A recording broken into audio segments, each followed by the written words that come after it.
Bonjour et bienvenue sur cette chaîne YouTube. Je suis Eddie Balamboula, consultant réglementé en immigration canadienne. Vous le savez déjà, ça fait un bon moment que nous ne nous sommes pas rencontrés virtuellement, bien entendu, parce que nous étions très débordés avec des demandes qui viennent de votre part, que nous devions justement, auxquelles nous devrions répondre.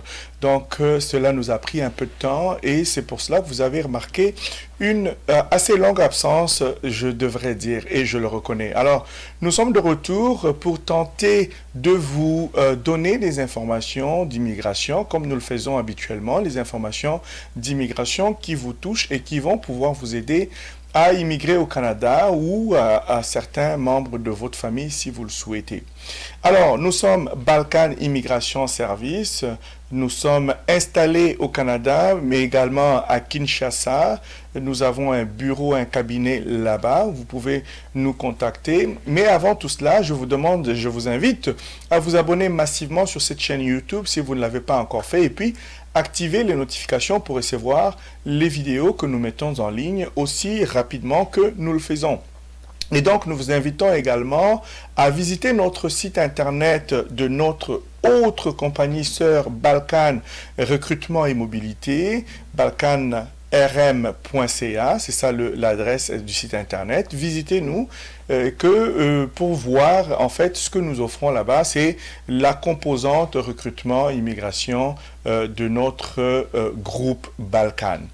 Donc sans plus tarder, nous allons parler d'immigration. Vous savez que les choses ont beaucoup bougé depuis notre absence et par exemple les tirages du système ou des programmes pour travailleurs qualifiés ont repris. On parle bien, nous faisons référence au système Entrée Express et ont repris tout récemment. Il y a eu le premier tirage depuis près de 2 ans, depuis décembre 2020.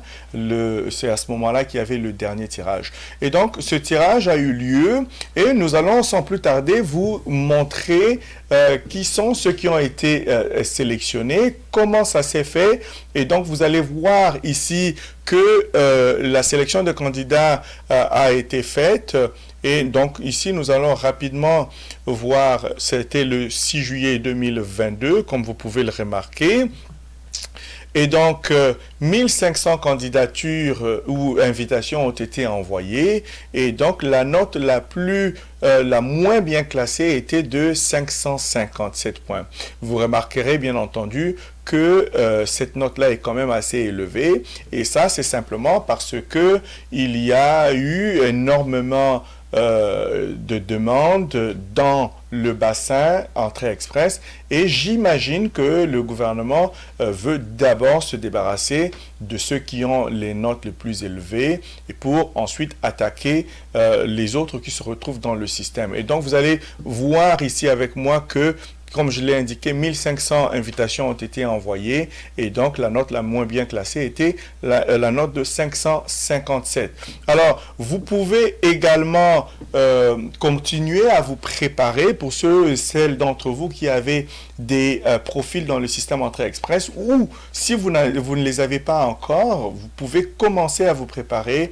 N'hésitez pas à aller mettre à jour vos tests, vos résultats de vos compétences linguistiques. Regardez si les tests ont expiré ou non. Si oui, c'est peut-être le temps d'aller en faire d'autres parce que ça reprend. Okay? Donc, les tirages reprennent et donc il est mieux que vous soyez très bien préparés. N'hésitez surtout pas à entrer en contact avec nous si vous avez des questions par rapport à ce programme et vous voulez savoir comment vous préparer par rapport à ces tirages, à cette reprise de tirages, comment vous préparer pour être bien positionné. N'hésitez surtout pas à entrer en contact avec nous. Il va nous faire plaisir de vous consulter et vous donner quelques informations. Et donc, ça, c'était au niveau du programme pour travailleurs qualifiés. Bien entendu, les autres programmes des candidats des provinces ont continué, comme cela a toujours été le cas. Maintenant, nous voulons également vous parler d'une autre annonce. Cette fois-là, une annonce qui a été faite par le gouvernement du Québec. Oui, pendant que nous étions occupés, nous avons reçu énormément de demandes, des questions par rapport à cette annonce-là. Vous le savez peut-être, le gouvernement du Québec a annoncé récemment une exemption des frais de scolarité supplémentaires pour certains étudiants étrangers qui choisiraient d'aller s'installer, pas s'installer, mais d'aller étudier dans les régions de la province du Québec. Et donc, au lieu de payer en réalité comme un étudiant étranger, les frais de scolarité représenteraient plus ou moins les frais que paierait un Québécois. D'accord? Alors, nous allons très rapidement survoler cette annonce-là parce que nous n'avions pas jusqu'ici eu l'occasion d'en parler. Et donc, nous allons également faire le tour pour voir cela avec vous, de quoi il s'agit. Alors, très rapidement, il s'agit d'une exemption des droits de scolarité supplémentaires exigés aux étudiants étrangers qui étudieront en français en région. Donc, vous comprenez très bien qu'il faut faire des études en français en région. Et donc, ça, c'est le communiqué, en fait, qui a été annoncé le 18 mai. Très rapidement, ça commence en automne 2023. Donc, à compter de l'automne 2023, les étudiants et étudiantes étrangers qui répondent aux critères d'admissibilité paieront les mêmes droits de scolarité que ceux applicables aux étudiantes et étudiants québécois. Donc, c'est ce que je mentionnais tout à l'heure. Et ce, jusqu'à l'obtention de leur diplôme. Mais donc, il y a des critères et des conditions que nous allons regarder très rapidement. D'accord? Pour être admissible, l'étudiant étranger devra fréquenter un établissement d'enseignement collégial ou universitaire qui se situe à l'extérieur du territoire de la communauté métropolitaine de Montréal et poursuivre à temps plein. Il faut toujours faire attention aux mots-clés, aux informations importantes qui sont fournies. Donc, poursuivre à temps plein un programme d'études ciblé dans le cadre de l'opération main-d'œuvre dans l'un des secteurs priorisés. Donc, vous comprenez qu'il y a vraiment des critères. Il faut étudier à temps plein dans un secteur ciblé à l'extérieur des régions de Montréal et c'est dans le cadre d'une opération qui vise à séduire, soyons très clairs là-dessus, qui vise à séduire les étrangers pour que ces derniers viennent s'installer dans les régions du Québec. Et donc, on cible les secteurs priorisés. Nous allons regarder quelques-uns de ces secteurs-là. Okay? Donc, des programmes de formation en forte demande. Ce sont ces programmes-là qui sont ciblés. Donc, vous ne pouvez pas juste décider d'aller vous inscrire à n'importe quel programme et espérer avoir ou bénéficier de cette exemption. Non, non, non. Il faut absolument que ça soit un secteur ciblé, un programme qui est visé également. Donc, ces programmes de formation sont dans les domaines des technologies de l'information. Donc, vous avez les informations, du génie, de la santé et des services sociaux. D'accord? De l'éducation et des services de garde où de nombreux emplois seront à pourvoir dans toutes les régions du Québec au cours des prochaines années. Donc, nous allons encore très rapidement regarder ici, nous avons parlé de technologie de l'information, le génie, la santé, les services sociaux, l'éducation, services des gardes éducatifs à l'enfance. OK? Quelles sont les conditions d'admissibilité? Pour être admissible, nous allons le regarder. Vous devez répondre aux conditions suivantes. 1. Être une étudiante ou un étudiant étranger inscrit dans un établissement d'enseignement, donc établissement d'enseignement désigné, j'imagine, parce que vous devez également savoir que si vous voulez bénéficier d'un permis de travail post-diplôme à la fin de votre programme, vous devez être inscrit dans un établissement désigné, d'accord? Dans un établissement d'enseignement désigné. Ce sont ces établissements-là qui vous permettent d'obtenir un permis de travail post-diplôme qui, par la suite, vous conduira à l'obtention de la résidence permanente. OK?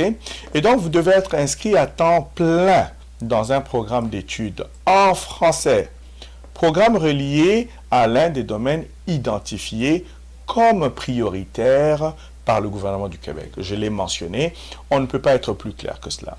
Vos lieux d'apprentissage et de résidence doivent se trouver au Québec et être situés à l'extérieur du territoire de la communauté métropolitaine de Montréal. Et donc, voilà un peu en gros ce que ça dit. Donc, nous allons quand même rapidement encore regarder une annonce, bon, en tout cas, c'est un article du journal Le Soleil qui parle justement de cela, où on donne quand même un peu plus de détails. J'ai choisi cet article-là parce que il fournit quelques détails que je trouve intéressants. OK? Et donc, regardez l'économie qui va être faite. Ce sera une économie ici d'environ 17 000 $ au niveau collégial et d'environ 24 000, excusez-moi, 24 000 au premier cycle universitaire. OK? Et donc, nous avons déjà dit cela à compter de la rentrée scolaire 2023, donc septembre 2023. Donc, les étudiants étrangers admissibles paieront les mêmes droits de scolarité que leurs confrères et consoeurs québécois, soit aucun frais au collégial et près de 3 000 $ seulement au premier cycle universitaire. OK? Et tout cela, c'est pour répondre à des besoins de main-d'œuvre des entreprises québécoises. Ça, on le sait. Et je crois que vous le savez aussi. OK? Et donc, ce sont des étudiants internationaux qui vont venir dans nos régions étudier en français dans les programmes concernés par l'opération main-d'œuvre, a précisé le ministre du Travail. OK? Donc, vous comprenez qu'ici, nous mettons une emphase tout simplement sur cela. OK?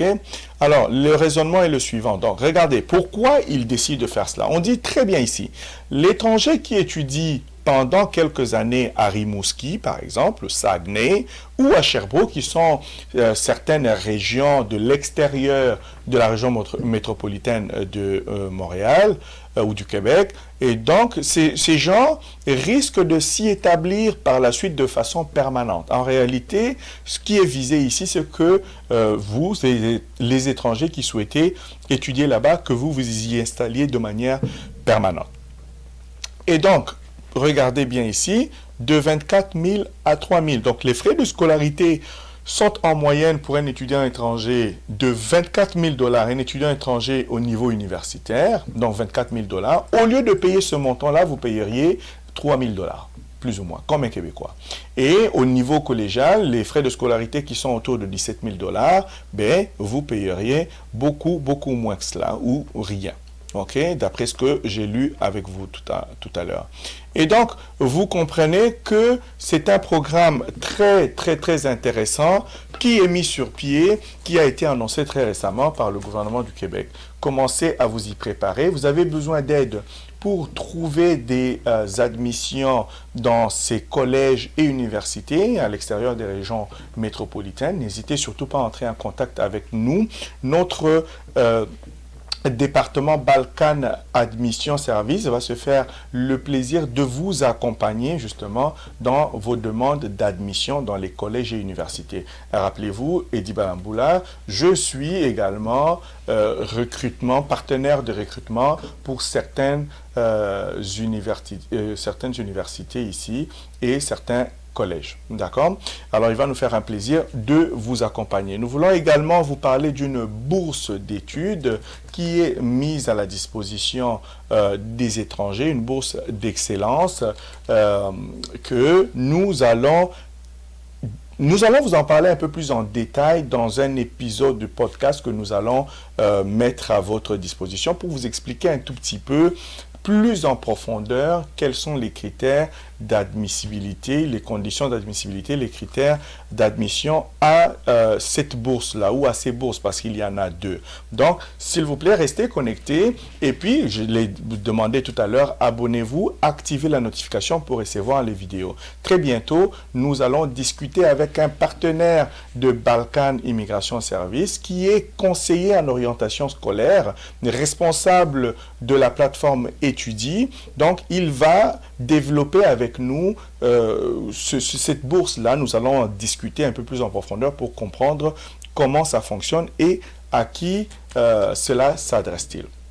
Et donc, pour conclure cet épisode, je voudrais vous annoncer que je vais me rendre très prochainement en République démocratique du Congo. Pour ceux et celles d'entre vous qui y êtes, n'hésitez surtout pas à nous visiter au 45 de l'avenue du Commerce, croisement Bokassa et Commerce. Nous allons être là. Nous allons certainement organiser une journée porte ouverte pour vous accueillir, parler avec vous et pourquoi pas répondre à certaines de vos questions. Je vous invite également à vous inscrire ou à nous rejoindre sur notre groupe Telegram. Vous allez en avoir les détails au bas de cet écran ou dans la boîte de description. N'hésitez surtout pas à vous joindre à nous parce que nous publions des informations là-dessus et certaines annonces, justement, comme je l'ai indiqué, lorsque nous serons à Kinshasa, nous allons avoir la chance et l'occasion de vous rencontrer. N'hésitez pas à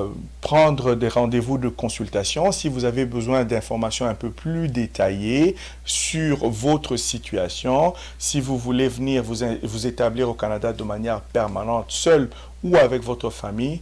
Il nous fera plaisir de vous accompagner, de vous conseiller par rapport à votre situation bien particulière. Donc, merci à vous de nous avoir choisis et de nous avoir suivis également.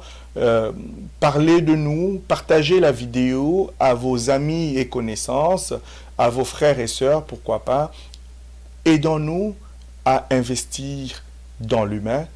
C'est cela notre mission chez Balkan Immigration Service. Rappelez-vous, nous avons désormais également Balkan Recrutement et Mobilité que vous pouvez visiter et puis nous vous accompagnons pour vos admissions au Canada. Donc vous avez compris que nous prenons beaucoup de temps à essayer de peaufiner l'offre que nous vous présentons afin de toujours mieux vous servir. Alors, merci de nous avoir choisis et à bientôt.